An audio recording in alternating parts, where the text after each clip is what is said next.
بسم اللہ الرحمن الرحیم۔ ناظرین، میں ہوں عمران یعقوب خان اور آپ دیکھ رہے ہیں چینل واقفہ نہال۔ ناظرین، آج ہمارے ساتھ موجود ہیں سینئر صحافی اور تجزیہ کار جناب عارف حمید بھٹی صاحب۔ شکریہ بھٹی صاحب آپ کے وقت کا۔ آج ہم بھٹی صاحب کی موجودگی کا فائدہ اٹھاتے ہوئے بات کریں گے ملکی سیاست پہ۔ اس کے علاوہ کوئٹہ میں مچھ میں جو ایک سانحہ ہوا ہے جس میں ہزارہ برادری کے لوگوں کو نشانہ بنایا گیا، اس سانحے اور اس کے بعد پیدا ہونے والی صورتحال کے حوالے سے، اور امریکہ میں جو اس وقت ہنگامہ آرائی ہو رہی ہے اس کے حوالے سے۔ اگر آپ کو ہماری یہ ویڈیو پسند آئے تو اس کو لائک کریں، اس کو شیئر کریں اور ہمارے چینل واقفہ نہال کو سبسکرائب کریں۔ شکریہ۔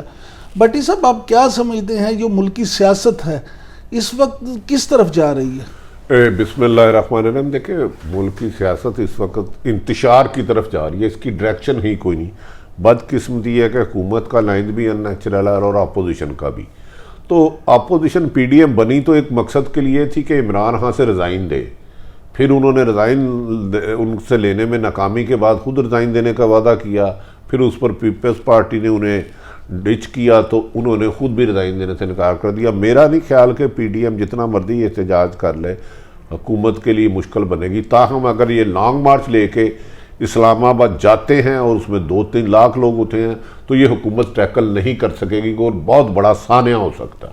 نہیں بھٹی صاحب، جیسا کہ آپ نے خود کہا کہ پی ڈی ایم کی جو جماعتیں ہیں ان میں آپس میں بھی اتفاق نہیں ہے۔ پیپلز پارٹی اور مسلم لیگ نون اور مولانا فضل الرحمان کی جمعیت علماء اسلام، تو کیا آپ سمجھتے ہیں کہ اگر یہ سب اپنے اپنے مقصد کے لیے تو یہ لانگ مارچ ایک کامیاب لانگ مارچ کر پائیں گے؟ دیکھیں، ابھی تک کی ان کی کارکردگی صفر ہے۔ انہوں نے کم و بیشتر 10-12 جلسے کیے، لاہور، گجرانوالہ، پشاور، کراچی، کوئٹہ، بنو اور بھی دیگر کیے ہوں گے، ملتان، لیکن کوئی ایک بھی اتنی بڑی گیدرنگ نہیں کر سکے جس سے حکومت کو پریشانی ہو۔ اب انہوں نے آخری ایک مارا ہے کہ جی ہم الیکشن کمیشن کے باہر احتجاج کریں گے۔ اس پہ وزیر اعظم پاکستان نے کہا موسٹ ویلکم، 1000 دفعہ کریں، لیکن اگر پور امن کی بجائے پور تشدد ہوا تو قانونی کارروائی ہوگی۔ تو میرا نہیں خیال کہ، کیونکہ ان تینوں جماعتوں کے اپنے اپنے کرپشن کے کیس چل رہے ہیں۔ مولانا صاحب بھی اربوں خربوں کے کرپشن میں ملوث ہے، مبینہ طور پر نواز شریف سزا یافتہ ہے اور زرداری صاحب بھی۔ تو لہذا قوم ان کے پیچھے آنے کے لیے تیار نہیں۔ عوام سمجھتی ہے کہ یہ اپنے خلاف ہونے والے مقدمات کے لیے این آر او لینے کے لیے حکومت کو بلیک میل کر رہے ہیں۔ اگر عوام کا یہ ایشو ہوتا تو شاید اس وقت حکومت کا سنبھلنا ناممکن تھا۔ نہیں، لیکن بھٹی صاحب آپ یہ دیکھیں کہ جس طرح سے اگر ہم پی ڈی ایم کی سیاست کو تھوڑا سا غور سے دیکھیں تو جس طرح سے پی ڈی ایم میں مختلف جماعتوں کے حوالے سے، پھر خاص طور پہ پیپلز پارٹی اور مسلم لیگ کے حوالے سے یہ الزام لگایا جاتا ہے کہ دونوں ایک طرف تو اپوزیشن کی سیاست کرنا چاہتی ہیں پی ڈی ایم میں، اور دوسری طرف طاقتور حلقوں کے ساتھ رابطوں میں، اور اپنے آپ کو ایک اپوزیشن کی بڑی پارٹی یا واحد اپوزیشن کے طور پہ پیش کر رہی ہیں تاکہ ان سے ڈیل اچھی کی جا سکے۔ عمران صاحب، اگر آپ مناسب سمجھے تو ایک کڑوا سچ بول دوں، پاکستان میں اب اسٹیبلشمنٹ کے بغیر نہ کوئی حکومت میں آیا ہے آج تک، نہ آ سکتا نہ جا سکتا ہے۔ عمران خان کے پاس صرف 3-4 ووٹوں کی برتری حاصل ہے قومی اسمبلی میں۔ وہ انہیں اسٹیبلشمنٹ نہیں، ایم کیو ایم اور کاف لیگ کو ملایا ہوا ہے۔ اسٹیبلشمنٹ صبح ایک ٹیلی فون کال کرے ایم کیو ایم کو، تھوڑا سا پیچھے ہٹ جو بچے، یہ عمران خان اچھا بچہ نہیں ہے، اس سے حکومت صحیح نہیں چل رہی، تو ان کی حکومت ختم ہو جائے گی۔ تو جب تک میرا خیال ہے یہ اپوزیشن بھی سمجھتی ہے کہ وہ حکومت کو نہیں گرا سکتی، نہ اس کے خلاف نو کانفیڈنس لا سکتی ہے، نہ بڑا کوئی احتجاج کر سکتی ہے۔ انہیں پتہ ہے کہ اینڈ آف دی ڈے وہ بھی ماضی میں فوج کے ذریعے حکومت میں آتے رہے ہیں، اور اب بھی اس کو گرانے کے لیے یا اپنے کیس معاف کرانے کے لیے انہیں طاقتور حلقوں کی طرف ہی دیکھنا پڑے گا۔ اور پسے پردہ میری اطلاع ہے، آپ کو ایڈوانس خبر دے دوں آپ کے ناظرین کو، اس دفعہ حمزہ شہباز کی بیل ہو جائے گی۔ اچھا، تو اب اس کا مطلب یہ ہے کہ وہ جو ایک تاثر دیا جا رہا ہے کہ حکومت اور اسٹیبلشمنٹ اب دونوں ایک پیج پہ اس طرح سے نہیں رہی، تو کیا اس میں کچھ حقیقت ہے؟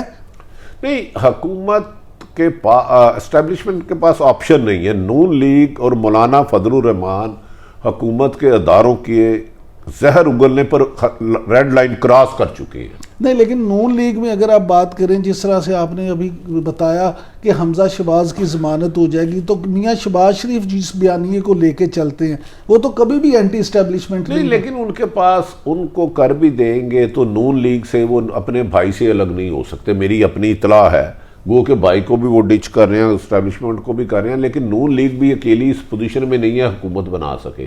تو فی الحال اسٹیبلشمنٹ کہ آگے عمران خان بولتا نہیں ہے اچھا بچے ورنہ کی طرح جی سر دو چار باتیں نہیں مانتے، لیکن فی الحال میری نظر میں عمران خان کی حکومت کو اسٹیبلشمنٹ چلائے گی، کیونکہ نون لیگ اکیلے حکومت نہیں بنا سکتی. اس کے لیے پیپلز پارٹی اور مولانا کو ساتھ ملانا ہوگا.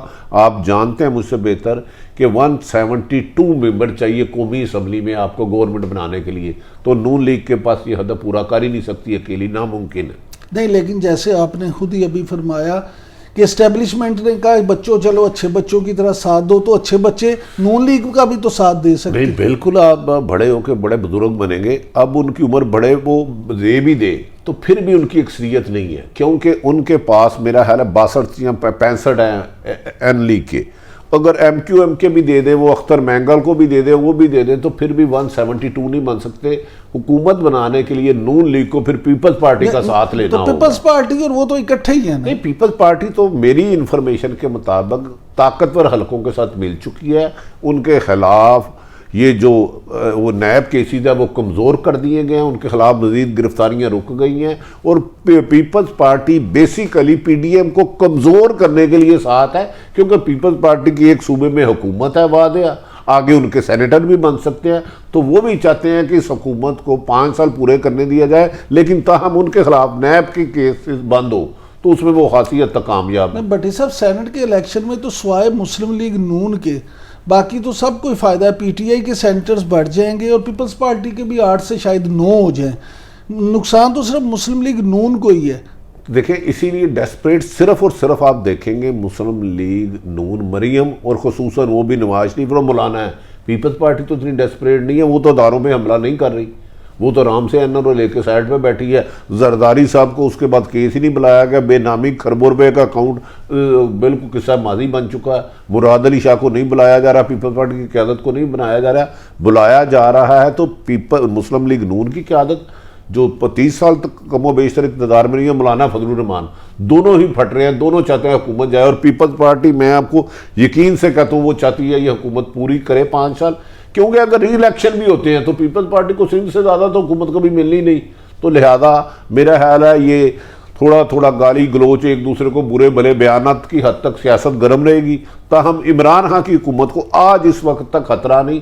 تاہم 2-3 لاکھ بندے اگر اسلام آباد دھرنا دے کے جاتے ہیں تو یہ حکومت میں اتنی اہلیت نہیں انہیں ٹیکل کر سکتے. اچھا بٹی صاحب، کچھ لوگوں کا یہ کہنا ہے، خاص طور پہ سیاسی تجزیہ کر یہ سمجھتے ہیں کہ عمران خان کی حکومت کو اپوزیشن سے زیادہ خطرہ خود عمران خان سے ہے.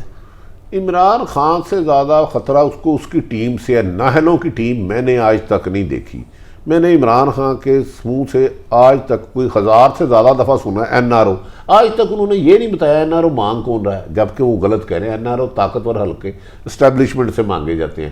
دوسرا، انہوں نے جب بھی میں نے ان کے منہ سے سنا کبھی غریب کے لیے انہوں نے عملی اقدامات نہیں کیے. اپنے ترجمانوں کا اجلاس بلایا اور کہا کہ اپوزیشن کے خلاف تنقید کرو. اب یہ گندگی اور غلاظت کی سیاست، سوشل میڈیا کی سیاست سے نکل کے اگر عمران خان نے گڈ گورننس نہ کی اور عوام کو ان کے حقوق نہ دیے تو میں سمجھتا ہوں اگلا ایکشن عمران خان کے لیے کامیاب ہونا مجھے تو بظاہر ممکن نہیں لگتا.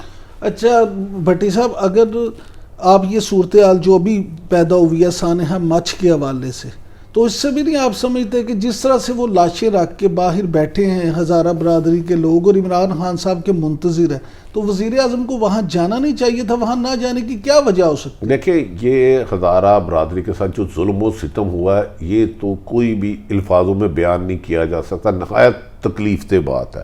لیکن یہ آج نہیں ہوا. 2013 میں 200 لوگ غالباً شہید ہو گئے تھے.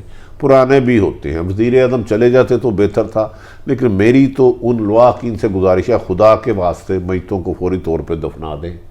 وزیر اعظم جانا چاہیے. انہیں پہلے چلے ان کے انٹیریئر منسٹر گئے، 2 ان کے ایڈوائزر گئے، 2 وزیر گئے، 1 ایڈوائزر گیا.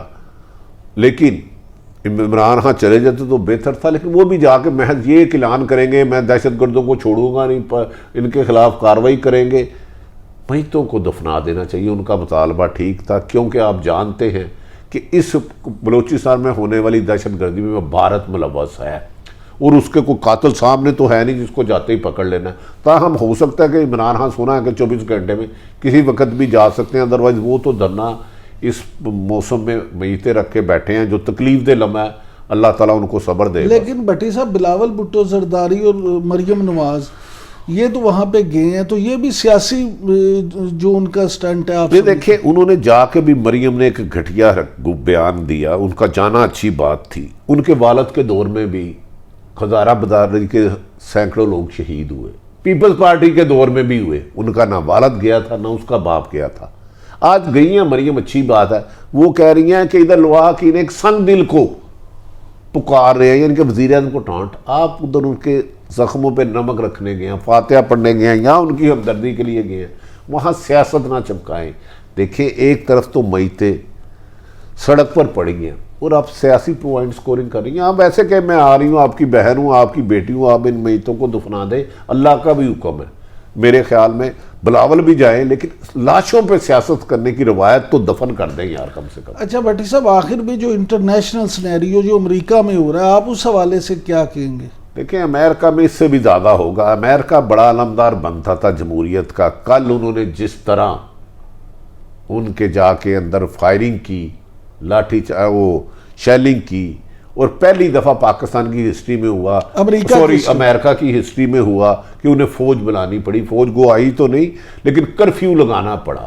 تو جب بھی، کیونکہ ادھر بھی ڈونلڈ ٹرمپ، پاکستان کا نواز شریف ہے ڈونلڈ ٹرمپ، اس نے پہلے دن ہی کہہ دیا تھا میں الیکشن نہیں مانتا ہوں، اس کے خلاف عوام کے پاس جاؤں گا. انہوں نے کل خود تقریر کی کہ آپ بھی پہنچو میں بھی آ رہا ہوں. آج یہ رزلٹ نہیں نکلنا چاہیے، لیکن ادھر ادارے سٹرونگ تھے، ادارے مضبوط تھے. لوگ منتشر ہو گئے. پاکستان میں ادارے کمزور ہیں، اپاہج ہیں، بینیفیشری ہیں گندے نظام کے. اس لیے ادھر فوری طور پہ امن ہو گیا. اور دیکھ لینا آرام سے جو بائیڈن اوتھ لے لے گا. پاکستان میں اداروں کو جب تک مضبوط نہ کیا گیا، ادھر شخصیات مضبوط کی جاتی ہیں، ادھر ملک اور قانون کو مضبوط نہیں کیا جاتا. یہی بدقسمتی ہے کہ ہم 70 سال سے اس گندگی کا ڈھیر ہے، الزام تراشی کی سیاست کر رہے ہیں. ناظرین، بھٹی صاحب نے جس طرح سے کہا اللہ کرے کہ ہمارے ادارے بھی مضبوط ہو جائے اور شخصیات جو ہیں وہ اتنی مضبوط نہ ہو کہ اداروں کو موم کی ناک کی طرح جدھر چاہیں موڑ لیں، بلکہ ادارے اتنے مضبوط ہوں کہ شخصیات ان کو کسی طرح بھی مس یوز نہ کر سکیں. بھٹی صاحب آپ کا بہت شکریہ. ناظرین، اگر آپ کو ہماری یہ ویڈیو پسند آئے تو اس کو لائک کریں، شیئر کریں. پاکستان زندہ باد.